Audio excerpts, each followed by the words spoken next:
Newspapers. All the great cities in the world now have newspapers. But newspapers, as we know them today, are not that old.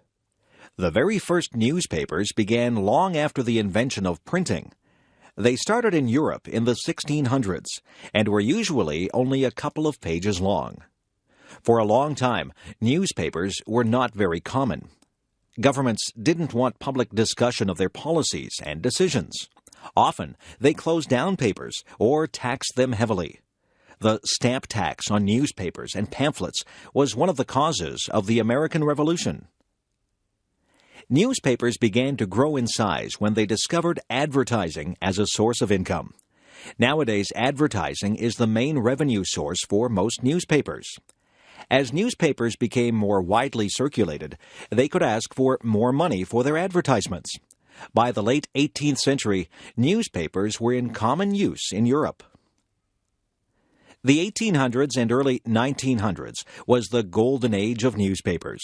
Improvements in transportation, communication, and printing processes made it easier to collect news from near and far, and to publish papers more quickly and more cheaply. The Weekly Dispatch and the Times, both of London, England, were leading newspapers through much of the 1800s. The Times was one of the first papers to include illustrations. It was the first newspaper to use a steam engine to turn the presses. When the tax on newspapers was reduced in 1836, the Times was able to increase its size considerably. In 1840, it began to use the telegraph to collect news stories. In 1855, the tax on newspapers was finally lifted. The Times made its greatest reputation during the Crimean War between Britain and Russia. British armies fighting in Russia's Crimean Peninsula were not only unsuccessful in the war, but were suffering severely from illnesses. The Times sent out the world's first war correspondent, William Howard Russell, in 1854. His reports from the battle lines had a powerful effect on the British public. A war fund was organized to help the soldiers. Russell forced the government to accept the offer of Florence Nightingale to organize nurses to travel to Crimea. A photographer, Roger Fenton, sent back photos from the war, which were published in the Times.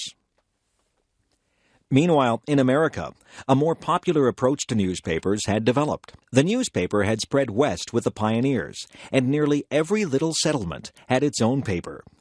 American newspapers were cheaper and livelier than British ones.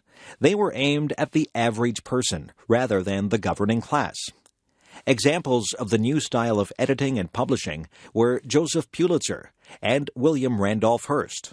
Hearst especially employed sensational and emotional writing, which aimed at stirring up the public to action. Hearst is sometimes accused of starting the Spanish-American War of 1898 with his overheated editorials. Nonetheless, his methods were successful in raising circulation and were widely imitated. The modern newspaper contains more than hard news. In fact, news may be a fairly small part of it. Advertisements, gossip, show business, photos of celebrities, sports, stock market prices, horoscopes, comic strips, weather reports, and much more are found in its pages. The modern newspaper is a total entertainment package. A question for the future is whether electronic newspapers will replace paper newspapers.